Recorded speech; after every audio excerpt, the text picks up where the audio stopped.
What's going on, Z community? It's me, Tamer Azizz, and today we're going to be talking about the different expenses you could put into your emergency fund. So we'll be talking about the different expenses that you could put under essentials, entertainment, or debatables. And make sure you stay until the end of the video because there are some underrated tips that I give about building an emergency fund. Now before we start, this is a video for people who know what an emergency fund is. If you don't worry, I have a video that explains everything that you need to know, which you can find in the top right corner. But for now, let's get started. So the first category that we're going to be looking into is the essentials. Under essentials, we have housing, utilities, food, transportation, pets, savings, or even investments. When it comes down to housing, you really only have two options: renting and owning. When you rent a place out, you don't really have to worry about anything except that monthly rental price, but depending on where you live and who your landlord is, you might also have to pay renter's insurance on top of that. Owning a place, on the other hand, will be a little more costly than renting because there are so many different expenses that you now have to worry about. These different expenses can be repairs or even maintenance. This can kind of be a little bit of a confusing expense because how can you predict how much something is going to be that you need to repair or maintain in the near future? That's why there's a general rule of thumb that 1% of your property value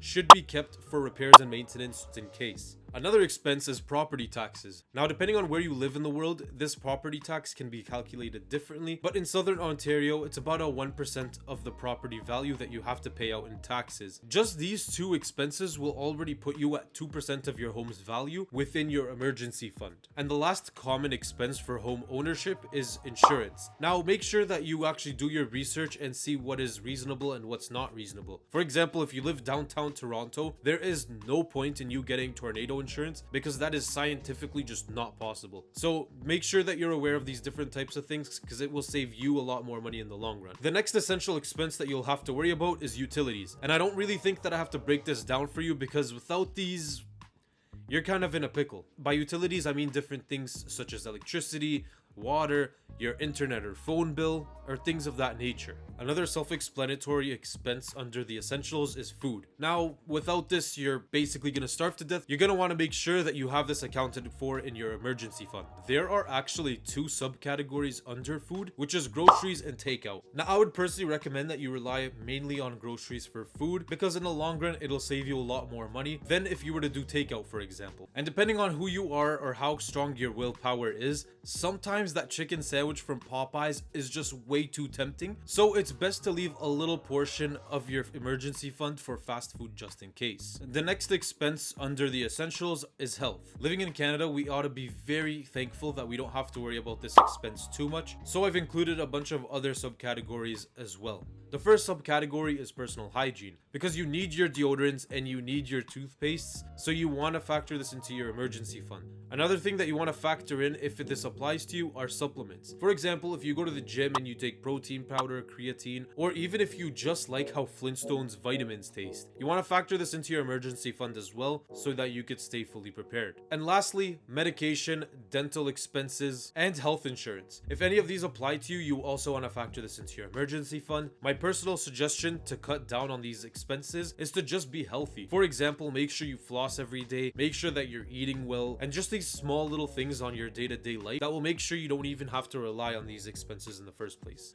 Another essential expense, transportation. Under transportation, we have three subcategories, which includes public transportation, your car, or ride sharing. Now, depending on where you live, taking public transportation can actually be more favorable for you in the long run. If you find yourself in this situation, make sure that you account for your bus fares or your monthly passes within your emergency fund. Now, if you have a car, there are a couple of options that you could take into consideration. Now, this will really depend on the situation that you are in. For example, are you owning the car, are you financing it, or are you leasing it? These are the three different options that you could pick from for car ownership. Another couple of things are vehicle maintenance and vehicle repairs. These include things such as oil checks or even just the emergency situation where a tire pops out. You never know what's going to happen with the car, so it's best to also account for this within your emergency fund. And the other two obvious expenses being gas or insurance. But if you got a Tesla, you don't have to worry about one of those two. Now, this is where things get tricky for transportation. When it comes down to ride sharing, there are times where taking an Uber or a Lyft may actually be more cost efficient for you than than having a car. These depend on a bunch of different factors, but if you find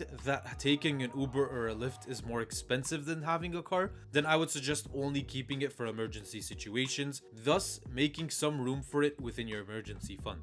Now, the most underrated expense that a lot of people overlook when making their emergency fund are their pets. According to Statistics Canada, 35 Canadians have dogs as pets and 35 Canadians have cats as pets. Don't forget that there are some people out there that have exotic pets such as snakes, hamsters, and all that good stuff. Because of this, accounting for your pets within your own emergency fund is almost mandatory. What type of things would you want to factor in for your pets though? You would want to put in food, toys, health, birth, or even injuries. And last but not least, for the essentials, and is personally my favorite, are savings and investments. Personally, how I live my life is that I always have to pay myself first before paying anything or anybody else. And when it comes down to this, you want to make sure that you have a specific amount that you are going to put to either your savings or your investments. You cannot shy away from this, so you have to include it within your emergency fund. I would recommend a bare minimum of $100 per month for each your savings and your investment accounts. But then again, this is up to you and you could choose your own amount at your own discretion. The second big category that we're going to be looking at is entertainment. The first expense that we're going to be talking about within entertainment is going out. Because if you are ever struck by an emergency, you do not want to stay home for the entire time until you start building yourself up again. Because of this, you want to factor in the expenses of going out within your emergency fund. Another expense that you want to account for is clothing or even just shopping in general. This is something that you will want to consider if you shop occasionally or frequently. And the last expense under this category are gifts. Because events are always expected, whether it's a birthday, Christmas, or whatever the case may be, throughout the year, there are always going to be gift giving with friends or even families. So why not factor in gift giving into your emergency fund? The last category that we are going to be discussing are the debatables. To elaborate on this, these are things that you don't necessarily need, even in an emergency situation, but if you feel that it is absolutely necessary, then by all means, factor it into your emergency fund. The first expense that I would put into this category are subscriptions. Now, I'm not going to mention any names, but depending on what it is, subscriptions aren't really mandatory. But as I said, this is up to your discretion. It's up to you if you want to keep those subscriptions or not. And lastly, any other type of insurance that I didn't mention previously. Because sometimes people do have ridiculous insurance policies that make no sense, and it's not realistic for them to be using it anytime soon, if at all. So I think it's up to you to look back and review any insurance policies that you have, and if you see something that you don't need, just cancel it, and if you feel like you need it, then factor it into your emergency fund. Wait, hold up. I completely forgot about something. So when you're done making your emergency fund, you have to factor in for inflation. Inflation basically will decrease the value of your money over time. You want to multiply your total emergency fund by 2.2% every single year to make sure that your emergency fund has the same buying power each and every single year. You don't have to necessarily multiply it by 2.2%. You can also multiply it by whatever the inflation rate is of the year itself. I just say 2.2% because this is the average inflation rate of Canada on a yearly basis. But let me know, do you guys already have an emergency fund? Is there an expense that I talked about that didn't even cross your mind? Let me know in the comment section down below because I love hearing from you guys. But that's pretty much it. Thank you for watching, Z community. This is me, Azizz, signing out. Peace.